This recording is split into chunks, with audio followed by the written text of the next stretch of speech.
মহিলা হোমগার্ড খুনের অভিযোগে অবশেষে পুলিশের জালে ক্যানিং থানার এসআই।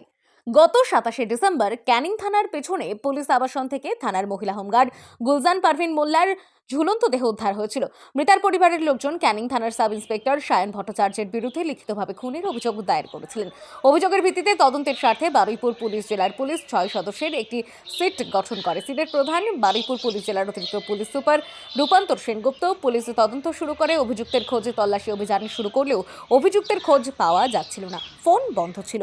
পুলিশ সন্দেহ হয়ে খুঁজছিল। অবশেষে ক্যানিং থানার পুলিশ টিম হানা দেয় উত্তর 24 পরগনার স্বরূপনগর এলাকায়। সেখান থেকে বৃহস্পতিবার গ্রেফতার করা হয় অভিযুক্ত সাব ইন্সপেক্টরকে। 7 দিনের পুলিশ হেফাজতে চেয়ে ধৃতকে আলিপুর আদালতে তোলা হয়েছে। পুলিশের তরফে উল্লেখযোগ্য, মহিলা হোমগার্ডের ঝুলন্ত দেহ উদ্ধারের পর থেকেই পলাতক ছিলেন ক্যানিং থানার এসআই সায়ন ভট্টাচার্য। এসআই গ্রেফতার হওয়ায় মহিলা হোমগার্ড খুনকাণ্ডে তদন্তের অগ্রগতি হবে বলে আশাবাদী সব মহল। পাশাপাশি সায়ন ভট্টাচার্য মহিলা হোমগার্ড খুনের কাণ্ডে জড়িত না, তাকে পরিকল্পিতভাবে চক্রান্ত করে ফাঁসানো হয়েছে সেই বিষয়ে সঠিক সত্য উদ্ঘাটন হবে বলে আশাবাদী রাজনৈতিক ও পুলিশ মহল।